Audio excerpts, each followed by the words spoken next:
دەڵێت پلانی ئیسرائیل لە سەرەتای شەڕەکەوە ڕوخانی ڕژێمی کۆماری ئیسلامی ئێران و گۆڕینی ڕژێمەکە بووە کە تو نتوانی بە ئامانجەکەت بگەی بە دڵنیاییەوە کە تۆ شکست هێناوە.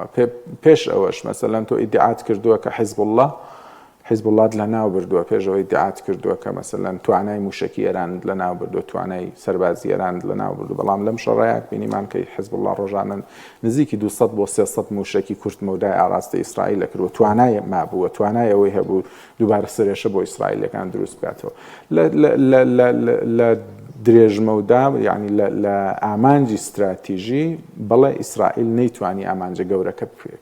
ئەزانی تۆ ناتوانی ینی حەماس بەشێکە لە پێکاتەیە وڵاتە، حیزب الله بەشێکە لە پێکاتەیە وڵاتە. ئەمانە هاوردە نین تا تۆ بتوانی حەلیان بکەیت، تا تۆ بتوانی بنبڕیان بکەیت، تا تۆ بتوانی کۆتاییان پێبێنی. حوسی بەشێکە لە پێکاتە، حەشت بەشێکە لە پێکاتی عێراق لە وڵاتێکی ترەوە ڕانەگوێزراون تۆ بتوانینیان بکەیت. بۆیە ئەمانە بە کردەوەی سەربازی و حەلی سەربازی نیە. تەنها شتێک کە دەتوانێت ئاسایشی ئیسرائیل بپارێزێت ئەوەیە کە ڕێکەوتنی سیاسی هەبێت بەڕاستی لەگەڵ وڵاتانی کە کێشیان هەیە لەسەر.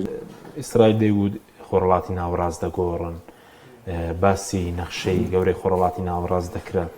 ئەوە جێبەجێ نەکرا دەوڵەتی گەورەی ئیسرائیل ئیدعایەوەیان دەکرد خۆیان شعاری بەتاڵن، یعنی ئەو شعارانەی کە هەن لەسەر گۆڕینی ڕۆژهەڵاتی ناوەڕاست، گۆڕینی خەریتە، گۆڕینی نەخشە تەنیا ئیدعان و بەداخەوە لە کوردستانیش هەندێک کەس مەسەلەن ئەمەلیان بەمە هەڵچنی بووینیان بەمە هەڵچنی. بەڵام گۆڕینی سنوور لەم سەردەمەی کە ئێمە تیایە دەژین شتێکی زۆر قورس و نزیکە لە مەحاڵەوە تەوەقع ناکەم ڕوو بە هیچ دەوڵەتێک چ لە دراوسەکان چ زلهێزەکان جارێ توانە یعنی هێنی ئەویان ئیستعدادی ئەویان تیان نییە کە جاری کە سنوور داڕێژنەوە هین داڕێژنەوە.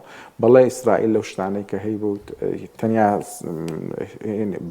نەخشەی سەر ینی هی سەر کاغەز بووە، نەگەشت بە هیچ کام لەو ئامانجانەی کە خۆی دیاری کردو.